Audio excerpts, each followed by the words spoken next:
लोक देवता तेजाजी।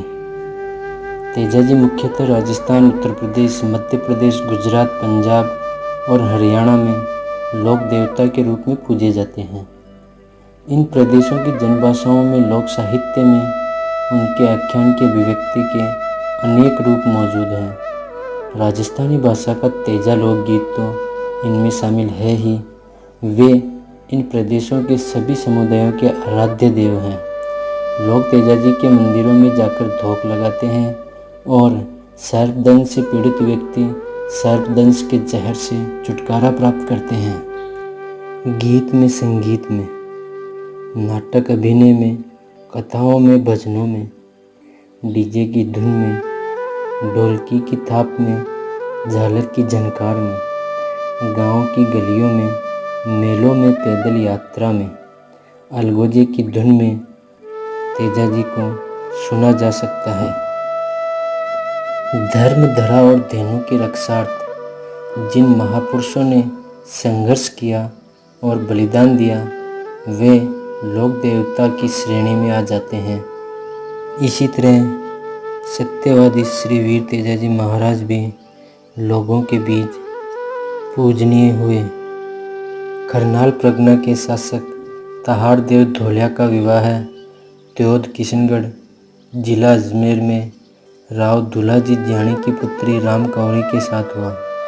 12 वर्ष तक राम कौरी के कोई संतान नहीं हुई। अतः राम कौरी ने तहाड़ देव का दूसरा विवाह करवा दिया। दूसरी पत्नी से तहाड़ देव को 4 पुत्रों की प्राप्ति हुई। अपनी कोख शून्य देखकर राम कौरी हमेशा ही उदास रहती। एक दिन संतान प्राप्ति के लिए अपने गुरु मंगलनाथ जी के निर्देशन में त्योद के दक्षिण में स्थित जंगल में तालाब की पाल पर खेजड़ी वृक्ष के नीचे नागदेव की बांबी पर पूजा आराधना शुरू की।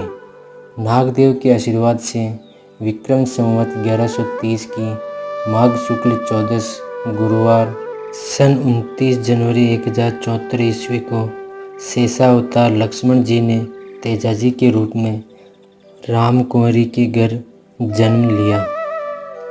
शुभ दिन 14 वार गुरु शुक्ल माघ पहचान सहस्त्र 130 में प्रकटे अवतारी ज्ञान। जन्म के समय फैले प्रकाश और चेहरे पर प्रखर तेज देखकर पिता तहाड़ देव के मुख से सहसा ही निकल पड़ा, यह तो तेजा है। इस तरह उनका नामकरण तेजाजी हुआ। तेजाजी के जन्म के कुछ वर्ष बाद ही बहन राजल का जन्म हुआ। तेजाजी का विवाह गांव पनेर, रूपनगढ़, जिला अजमेर के रायमल जी मोथा की पुत्री पेमल के साथ हुआ। इनका विवाह पुष्कर में पुष्कर पूर्णिमा के दिन पुष्कर घाट में हुआ। विवाह के समय ये मात्र 9 महीने के थे। विवाह के कुछ समय बाद ही ताहड़ जी और पेमल के मामा के बीच कहासुनी हो गई। इस कहासुनी में तलवार चलने के कारण पेमल के मामा की मौत हो गई। इस वजह से तेजाजी को उनके विवाह के बारे में कुछ भी नहीं बताया गया था। गाजो गाजो जेठ अषाढ़ कंवर तेजारे, लगतो ही गाजो रे सावण भादवो, सूतो काई सुख भर नींद कंवर तेजारे, थारोड़ा साही न बीजे बाजरो। जब तेजाजी बड़े हुए और काम करने लायक हो गए तो एक दिन उनकी माता ने कहा, जेठ और आषाढ़ महीने के साथ ही सावन में भादवा माह भी गरज रहा है और तू सुख से गहरी नींद में सो रहा है। अरे तेरे साथियों को देख, वो तो बाजरा बीज रहे हैं। यह बात सुनकर तेजाजी उठते हैं और बैल हल बीजना व पिरानी लेकर खेत में जाते हैं और श्यावड़ माता का नाम लेकर बाजरा बीजना शुरू कर देते हैं। दोपहर तक बाजरा बीजने के बाद उन्हें भूख लगने लगती है। वो रास्ते की तरफ बार बार देखते हैं कि उनकी भाभी भात लेकर आएगी। काफ़ी देर तक भी रास्ते में आती हुई भाभी नहीं दिखी तो वे क्रोधित हो जाते हैं। तभी उन्हें रास्ते में भाभी आते हुए दिख जाती है। जैसे ही भाभी पास आती है तो तेजाजी कहते हैं, बेला भूखा रात का बिना कलेवे तेज, भावज थास्यु वेनती कठे लगाई जेज।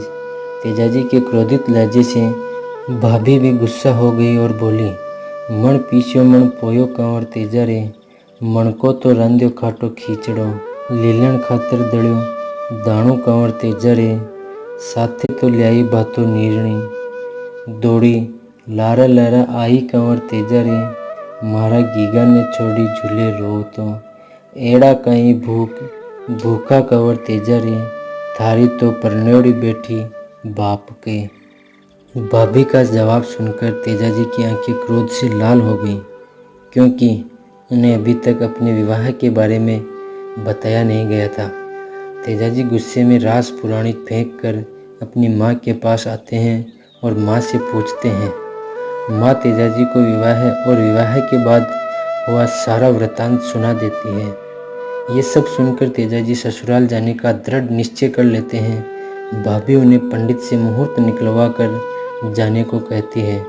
पंडित से शुभ मुहूर्त के बारे में पूछा गया तो पंडित पतड़ा देखकर कहता है, सावन में भादवा के महीने अशुभ है। सिंह ने मुहूर्त समझे जब चाहे जठे जाए, तेजल न बटे रोकणो जद शहर पनेरा आए। तेजाजी ने किसी की बात नहीं सुनी और अपनी लीलन घोड़ी पर बैठकर सूरज उगने से पहले अपने ससुराल के लिए रवाना हो गए। बरसात का मौसम था। कई नाले और नदी पार करके तेजाजी पनेर पहुँचे। गोधूली बेला के समय तेजाजी अपने ससुराल पहुँचे। उस समय तेजाजी की सास गाय का दूध निकाल रही थी। अनजान को देखकर गाय उछल गई और गाय ने दूध देना बंद कर दिया। इस कारण तेजाजी की सास ने तेजाजी को कहा कि जा, तुझे काला सांप खाए। यह बात तेजाजी सुन नहीं पाए और वापस जाने लगे। तब उनकी पत्नी ने बड़ी मुश्किल से उन्हें मनाकर अपनी सहेली लाछा गुजरी के पास एक रात के लिए रोका। तेजाजी लाछा गुजरी के पास जाकर रुके और भोजन करके सो गए। रात को चोर आए और लाछा गुजरी की गाय चुरा कर ले गए। लाछा गुजरी ने तेजाजी से विनती की कि आप मेरी गाय चुराकर ले आइए। सूर न पूछे टीपणो, सुगन न पूछे सूर, मरना नो मंगल गिणे, समर चढ़े मुख नूर। तेजाजी घोर अंधेरी रात में गाय चुराने चल पड़ते हैं। आसमानी बिजली की चमक के सहारे गायों के खुर चिन्हों को देखते हुए मीणाओं का पीछा करते हैं। वर्तमान सुरसुरा नामक स्थान पर उस समय घना जंगल था। वहाँ तेजाजी आग में जलते हुए सांप को देखते हैं। तेजाजी भाले की नोक से सांप को अग्नि से बाहर निकाल देते हैं। तब नाग देवता तेजाजी से कहते हैं कि तूने मेरा मोक्ष प्राप्ति का द्वार रोका है, मैं तुम्हें डसूंगा। तेजाजी ने लाछा की गाय बचाने के बारे में बताया और कहा कि मैं वापस आऊं तब डस लेना। नाग देवता ने कहा कि मुझे विश्वास कैसे हो कि तुम वापस आओगे। तब तेजाजी ने कहा कि यहाँ चांद, सूरज और खेजड़ी मेरी साख देंगे। वहाँ से तेजाजी ने लीलण पर चढ़कर चोरों का पीछा किया। सुरसुरा से 15 किलोमीटर दूर मंडावरिया की पहाड़ियों में मीणा दिखाई दिए। तेजाजी और मीणाओं के मध्य मंडावरिया पहाड़ियों में भयंकर युद्ध हुआ। 350 मेर मीणाओं से गाय चुराकर तेजाजी पनेर पहुँचे और सारी गायें लाछा गुजरी को सौंप दी। लाछा ने सारी गायों को देखकर कहा, इसमें काणा केरडा नहीं दिख रहा। यह उत्तर नागौरी नस्ल का केरडा था।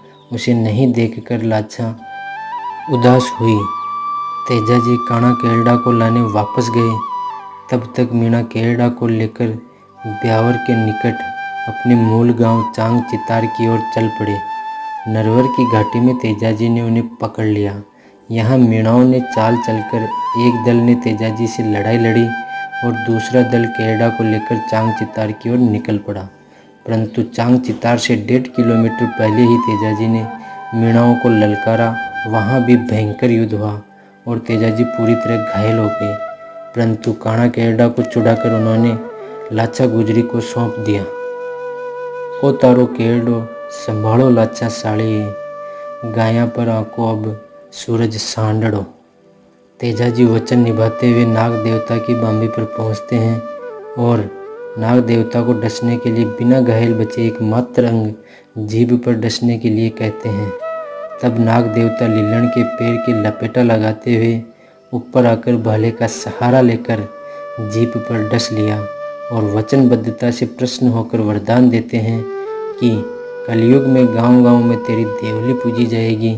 तेरा नाम लेकर ताती बांधने पर नाग का जहर उतर जाएगा, नारू बाला रोग ठीक हो जाएगा। तेरे वीरगति धाम से कोई जागती जोत ले जाकर मंदिर बनाएगा, वहाँ तेरा वास होगा। यह भाद्रपद शुक्ल दशमी शनिवार विक्रमी संवत 1160 सन 28 अगस्त 1103 का दिन था। नाग का जहर तेजाजी के पूरे शरीर में फैल गया। तेजाजी की आंखें धीरे धीरे बंद होने लगी। पास में ऊँट चरा रहे आशु देवासी को मेमन मोला देकर पनेर में पेमल को सूचना देने को कहा और आंसू टपकाती लीलण से कहा, तू मेरी जन्मभूमि करनाल जाकर अपने नैनों की भाषा में मेरी माँ, बहन और बस्ती वालों को सूचना दे देना। इधर आशु देवासी पेमल के पास पहुंचकर पेमल को मेमंद मोला देकर सारी घटना सुना देता है। यह सुनकर पेमल जमीन पर गिर पड़ती है, उसे मूर्छा आ जाती है।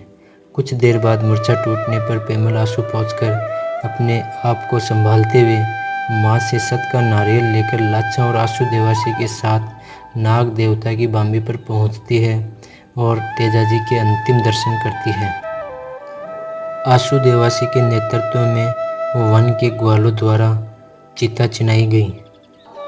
चिता पर बैठने से पहले पेमल ने श्राप दिया कि अपने जवाई और मेरे सुहाग की रक्षा नहीं करने के कारण पनेर उजड़ जाएगा।